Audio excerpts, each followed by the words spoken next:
नमस्कार सर, मेरा नाम धर्मेंद्र है और इस लोकेशन से मेरा गांव 250 किलोमीटर है। मेरे गांव में 7 मंदिर ऑलरेडी बन चुके हैं। 7 मंदिर हाँ।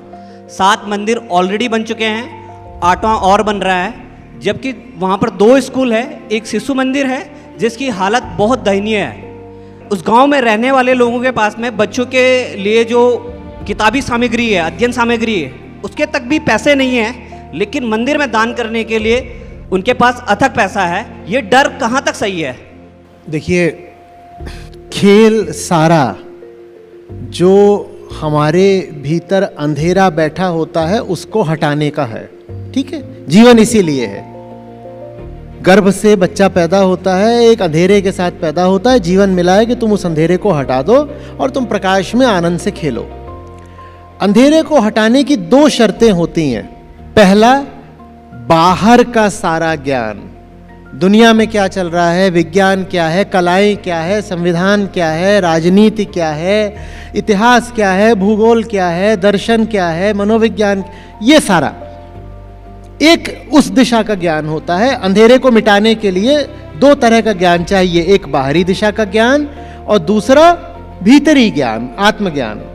तो दोनों चाहिए होते हैं। अब अगर आपका गांव ऐसा है, मैं नहीं जानता, आप अपने गांव से आ रहे हैं, अब अगर आपका गांव ऐसा है कि जहां जितने निवासी हैं सबको भरपूर बाहरी ज्ञान है, साहित्य सबको पता है, विज्ञान सबको पता है, चिकित्सा शास्त्र सबको पता है, दर्शन शास्त्र सबको पता है, सब बाहर का जान चुके हैं और कमी अब रह गई है बस भीतरी ज्ञान की, तो बिल्कुल ऐसे मंदिर बनाए जाने चाहिए जो आत्मज्ञान का केंद्र हो। पर क्या सचमुच ऐसा है? जहां तक मैं अनुमान लगा सकता हूं, गांव की हालत ऐसी होगी कि जिनको शिक्षित हम कह भी रहे हैं वो अर्धशिक्षित ही होंगे। ऐसा ही होता है गांव में, क्या शहर में भी ऐसा ही होता है? लोग साक्षर होते हैं, शिक्षित तो होते नहीं।